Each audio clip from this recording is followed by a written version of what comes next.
Welcome back. If you've just joined us, you're watching the news at 10 on Channels Television, broadcasting live from Lagos. A reminder of our main stories. Entrenchment of fiscal federalism takes center stage as foremost nationalist is remembered in Lagos. Jakana village in Borno State attacked by the Boko Haram sect, at least 31 people killed.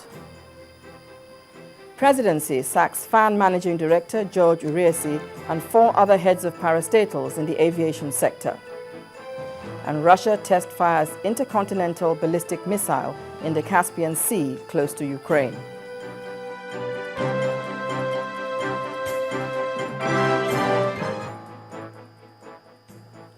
Now, all our top stories can be found on our website, ChannelsTV.com, and on YouTube.com/channelsweb. To get us on the move, visit m.channelstv.com to view us live on your mobile device.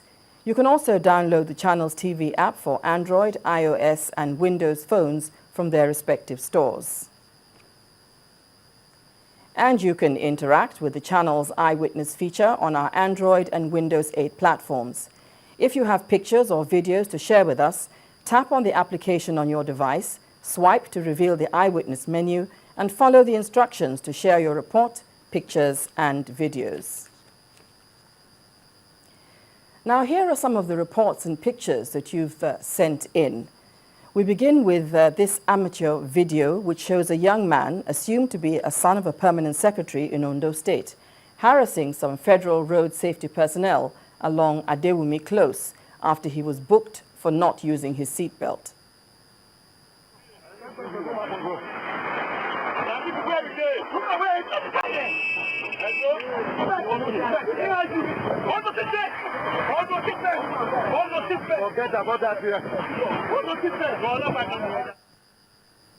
Moving on, this is a picture sent from Idimu in Lagos showing some children in search of food. This eyewitness reporter is obviously worried about their health. Next is this picture of a dilapidated 2-story building on Robert Road beside Broderick Bozimo Chambers in Warri, Delta State. This eye reporter is seeking the attention of the authorities to do something before the building collapses. Another worrisome issue is the fuel situation in some parts of the country, which appears not to be improving. In the next set of pictures, we go from Owerri, the Imo State capital, where fuel is being sold between 120 and 125 naira per litre, to Igbobi, Bagada, Ikoyi, and Charity Road in Lagos metropolis. Finally, is this picture about an accident at Dawson Junction in Benin City, Edo State. Our eyewitness reporter says it was caused by a faulty traffic light. Well, thank you for sending in your reports. Please keep them coming in. Now, residents of Teddy Town in Ojo local government area of Lagos State, southwest Nigeria, are worried about the continuous neglect of their roads by government. Following an eyewitness picture sent to Channels Television regarding the deplorable condition of their roads, our crew visited the area and reports that the state of the road remains deplorable despite visits in the past by state officials, including the governor, Mr. Babatunde Fashola. Our correspondent, Adeshiwa Josh, reports. We ride into Teddy village, and this side greets us on arrival. Untarred streets, mostly submerged in water. Children painstakingly scaling the sides of the gutter. And blocked drainages covered with green spiral gyra. And as this man maneuvers his way on this plank, it is obvious that the residents here need urgent help. The road in this community is so bad, we had to park to hop on a bike. Those who dared the ride go through this.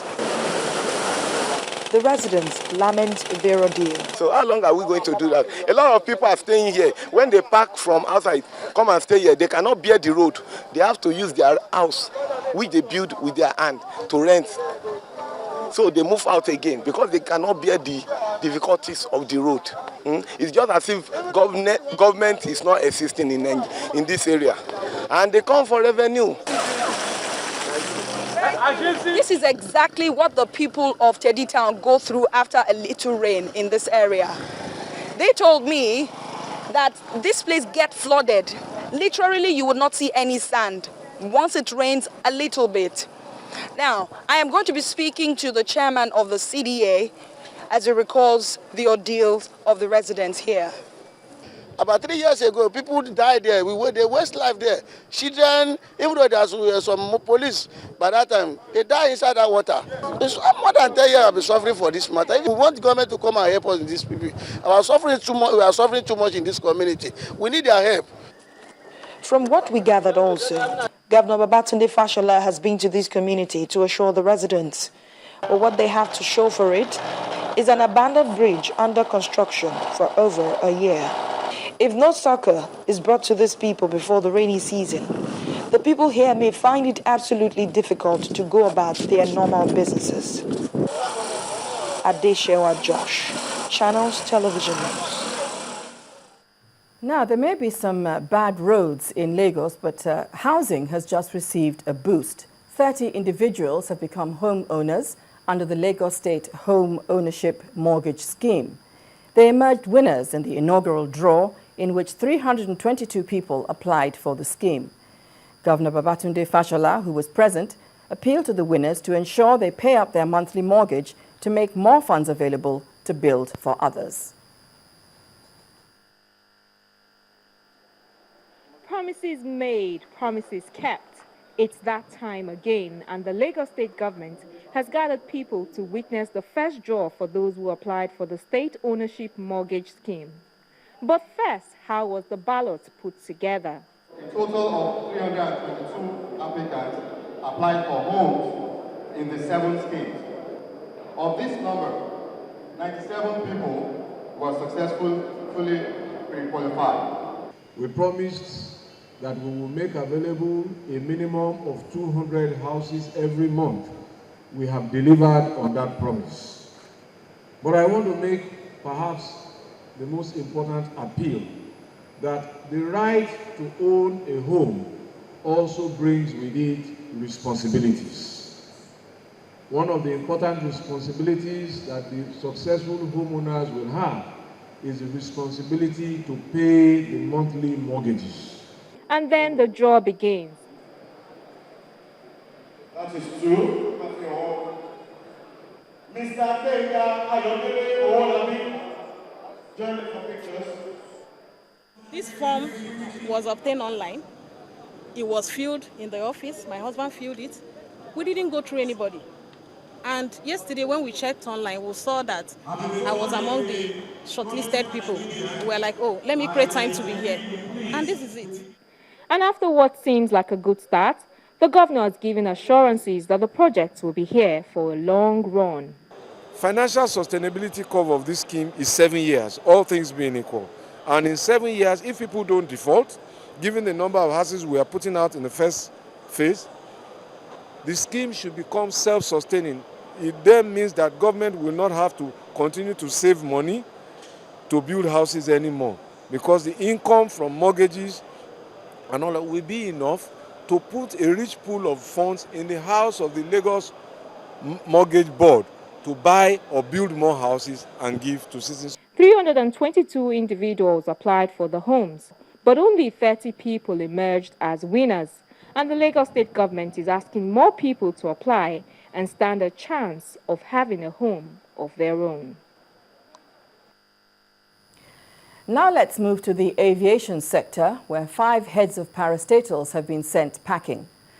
Those affected, according to the presidency, include the Managing Director of the Federal Airport Authority of Nigeria, FAN, Mr. George Uresi, and he is to be replaced by Engineer Saleh Dumona, who until his appointment was a project manager, FAN. Also removed is the Managing Director of the Nigerian Airspace Management Agency, Engineer Nnamdi Udo, to be replaced by the General Manager Procurement, Engineer Ibrahim Abdusalam. Others removed are the Rector of the Nigerian College of Aviation Technology, the Director General, Nigerian Civil Aviation Authority, and the Commissioner, Accident Investigation and Prevention Bureau. Only Dr. Anthony Anuforom retains his position as Director General of the Nigerian Meteorological Agency, NIMET. Reports from Jakana village in Borno State say the Boko Haram sect has attacked Jakana village in Kaga local government area of the state. There are no reports of casualties, but eyewitness accounts say that the attack, which started yesterday night, lasted up till 3 a.m. today. The gunmen are reported to have attacked the village with AK-47 rifles, rocket-propelled launchers, improvised explosive devices, and petrol bombs. This attack in Jakana is coming about 24 hours after at least 31 people were killed by the Boko Haram sect in Mafa village, also in Borno State. Meanwhile, a member of the Bauchi State House of Assembly, Mr. Yusuf Nuhu, has been kidnapped in the state by unknown gunmen. The spokesman of the Bauchi State Police Command, Mr. Haruna Mohammed, says that Mr. Nuhu, who represents Lame constituency in the House, was abducted yesterday night in Zalau village. Mr. Mohammed adds that a police patrol team pursued the kidnappers into a forest on the boundary between Bauchi and Kaduna states. He says the kidnappers abandoned their car when they realized they were being pursued by the police and took Mr. Nuhu into the forest. According to the police spokesman, his men have cordoned off the area and are searching for the kidnappers and their victim. And the police in Delta State, South Nigeria, has declared war on criminals in the state. At a media briefing in Asaba, the state capital, during the parade of some suspected armed robbers apprehended at various locations across the state, the Commissioner of Police, Mr. Ikechukwu Aduba, said everything will be done to ensure that criminals are put out of business. He also used the occasion to advise parents to exercise control over their wards to stop them from being lured into cultism. From January to date, we have been able to nab about 60 kidnappers and armed robbers. As far as we are concerned, robbers are the same thing as kidnappers. About 15 of the kidnappers during crossfire with the police were hit fatally. And again, I would say that we are particularly disturbed about the way cultism is going on in the States.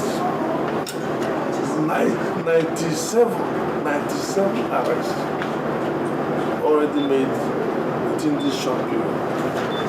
And so we are particularly disturbed because anytime they are really going to discover that within 48 hours they are giving bail. Well, from robbery to cultism, and 13 suspects have been paraded by the police in Lagos. Members of the group, identified as the Supermost Eye Confraternity, were rounded up at a hotel in the Lekki area of the city where they had gathered for a meeting. Even with their names inscribed on their regalia, the suspects denied involvement in cultism, just as the Commissioner of Police, Umar Manko, insists that the police will move on with their investigations and charge them to court soon.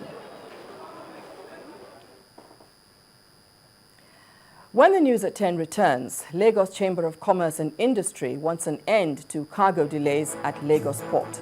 That's on Business News. Please join us again.